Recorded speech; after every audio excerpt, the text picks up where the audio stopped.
अरे भाग्यवान, मेरे जूते कहाँ रखे हैं? मुझे बाहर जाने में देर हो रही है। तभी मालती कमरे में आती है। ये रहे आपकी जूते। मैं इन्हें साफ करने के लिए ले गई थी। अरे वाह, तुम कितनी समझदार हो। मेरे बिना कुछ कहे ही सारे काम कर देती हो। तभी मालती झिझकते हुए रमेश से कहती है, सुनिए जी, आपसे एक बात कहूँ, बुरा तो नहीं मानेंगे ना? अरे नहीं नहीं, बेफिक्र होकर कहो।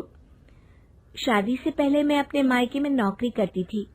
मैं चाहती हूँ कि अब मैं फिर से नौकरी करना शुरू कर दूं। वैसे भी सारा दिन घर में बोर हो जाती हूँ।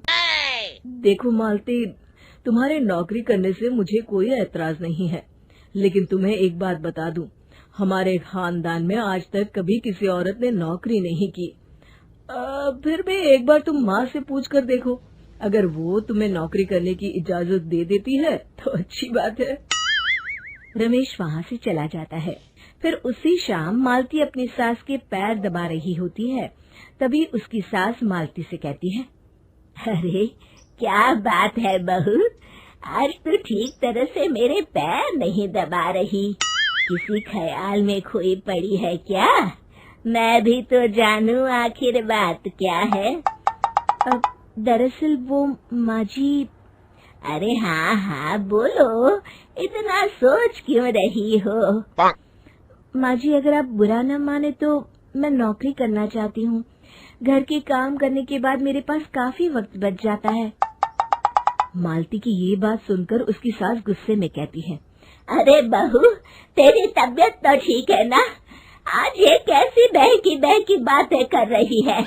भला हमारे खानदान में आज तक कभी किसी औरत ने नौकरी की है जो तू नौकरी करने की बात कर रही है, हैं? अरे बहू, तू क्या रिश्तेदारी में हमारी नाक कटाना चाहती है? जितना जल्दी हो सके अपने दिमाग से नौकरी का भूत उतार दे, और अब जा, जल्दी से रसोई में जा, खाना बनाने का वक्त हो रहा है। मालती मन मार कर खाना पकाने के लिए रसोई घर में चली जाती है। अगले दिन, नमस्ते माँ जी, कैसी हैं आप? अरे आओ आओ दिवाकर बेटा, बैठो, मैं तुम्हारे लिए चाय मंगाती हूँ। बहू, जरा एक कप चाय तो लेती आना। फिर दिवाकर एक फाइल खोलकर मालती की सास के सामने रख देता है। ये देखिए माँ जी, ये है पिछले महीने का हिसाब और ये रहे मुनाफे के रुपए। एक बार हिसाब देख लीजिए और इन कागजों पर अपने दस्तखत कर दीजिए। अरे दिवाकर बेटा, मैंने भला आज तक कभी तेरा हिसाब देखा है जो अब देखूंगी? ला बता, कहाँ दस्तखत करूं? तभी मालती चाय लेकर वहाँ आ जाती है और अपनी सास को बिना कागजातों को पढ़े इस तरह लापरवाही से दस्तखत करते हुए देखकर हैरान रह जाती है। अच्छा माँ जी, अब मैं चलता हूँ, फैक्ट्री में बहुत काम है। फिर दिवाकर वहाँ से चला जाता है। कुछ दिनों बाद मालती बाजार में कुछ सामान खरीद रही होती है। तभी एक बूढ़ा आदमी उसे आवाज देता है, अरे मालती बेटी, कैसी हो? मुझे पहचाना? मैं तुम्हारी कंपनी में मुनीम का काम करता हूँ। हाँ चाचा जी, मैं आपको बिल्कुल पहचानती हूँ। कहिए, कैसे हैं आप? मैं तो ठीक हूँ। कंपनी में कुछ भी ठीक नहीं चल रहा, यहाँ तक कि हमें ठीक वक्त पर तनख्वाह भी नहीं मिलती। ये आप क्या कह रहे हैं? अब क्या बताऊँ, आप लोग तो कभी हिसाब किताब देखने दफ्तर आते नहीं। मेरी मानो तो एक बार आप लोग दफ्तर आकर सारा हिसाब किताब देख लो, आपको असलियत पता चल जाएगी। अच्छा बेटी, अब मैं चलता हूँ, देर हो रही है। फिर वो बूढ़ा वहाँ से चला जाता है। वहीं दूसरी तरफ मालती घर पहुंचकर अपनी सास को सारी बात बताती है। तभी वहाँ रमेश भी आ जाता है, लेकिन मालती की सास मालती की किसी भी बात पर विश्वास नहीं करती। तभी रमेश कहता है, अरे माँ, बिना आग के कभी धुआं नहीं उठता। जब मालती इतना कह रही है तो हमें एक बार दफ्तर चलकर देख लेना चाहिए।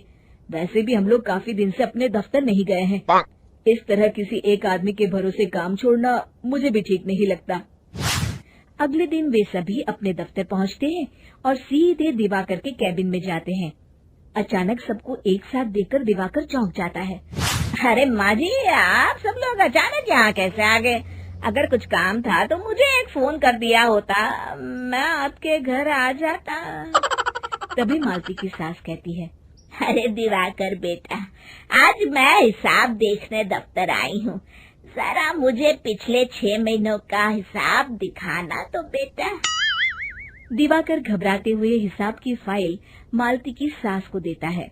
मालती की सास फाइल लेकर मालती को देती है और कहती है, ले बहू, देख ले हिसाब। मालती फाइल को बड़े गौर से देखती है और अगले ही पल उसे सारी गड़बड़ी समझ में आ जाती है। वो अपनी सास से कहती है, माँ जी, मुनीम चाचा बिल्कुल सही कह रहे थे। हमारी कंपनी में पिछले 6 महीनों में जितना मुनाफा हुआ है, हमें उसका आधा पैसा भी नहीं मिला। यूँ समझ लीजिए कि 1 रुपये में सिर्फ चवन्नी ही हमारे हाथों में आई है। मालती की बातें सुनकर मालती की सास गुस्से से दिवाकर को पूछती है, क्यों दिवाकर, मेरी बहू जो कह रही है वो सच है? दिवाकर समझ जाता है आज उसका भांडा फूट चुका है। वो गिड़गिड़ाते हुए कहता है, मुझे माफ कर दीजिए माँ जी, मैं पैसों के लालच में अंधा हो गया था। अरे वाह दिवाकर, तू तो 1 नंबर का चोर निकला। इतने दिनों से मैं तुझ पर आंख बंद करके भरोसा करती रही और तू मुझे ही चुना लगाता रहा। अभी के अभी निकल यहाँ से।